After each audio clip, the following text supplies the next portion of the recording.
memang kita mengarah pada hal-hal yang metafisika justru karena sains berkembang lebih cepat daripada kemampuan kita untuk menjawabnya. Kan kalau misalkan perkembangan ilmu pengetahuan itu ditandai oleh banyaknya pertanyaan, bukan banyaknya jawaban. Nah, seharusnya pertanyaan-pertanyaan itu kemampuan masyarakat untuk menjawab pertanyaan itu lebih besar atau seimbang. Nah, sekarang karena fenomena alam sekarang langit udah diteropong, laut udah dikasih sonar, bintang-bintang sudah bisa dikeker pakai teleskop bukan Hubble sekarang, James Webb dan lain sebagainya, maka kita tuh dibanjiri oleh pertanyaan-pertanyaan bukan jawaban-jawaban gitu.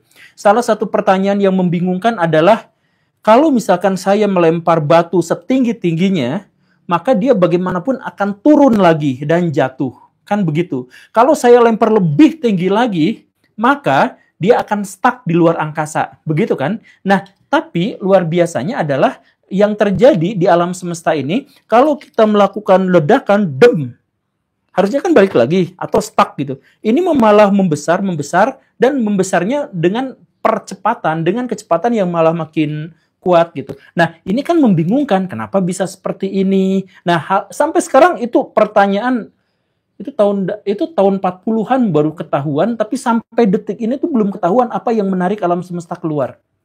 Belum ketahuan.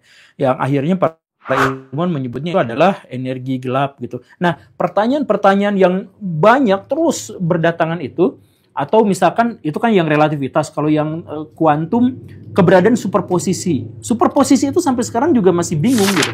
Superposisi itu adalah keberadaan satu benda di waktu yang sama, di tempat yang sama, tapi ada di waktu yang sama tapi ada di tempat yang berbeda.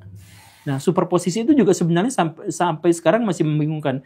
Kemudian tentang adanya hubungan antara satu materi dengan materi yang lain, bahkan tidak terikat pada ruang dan waktu, tapi memiliki hubungan. Nah, itu sampai sekarang masih tidak terjelaskan. Karena sains sekarang berkembang dengan pertanyaan-pertanyaan, dengan temuan-temuan yang mengajukan pertanyaan alih-alih jawaban, maka sekarang memang cenderung kepada bukan metafisik sih, tapi banyak memberikan peluang-peluang kepada penjelasan-penjelasan metafisik gitu. Ini apa sih angin gede?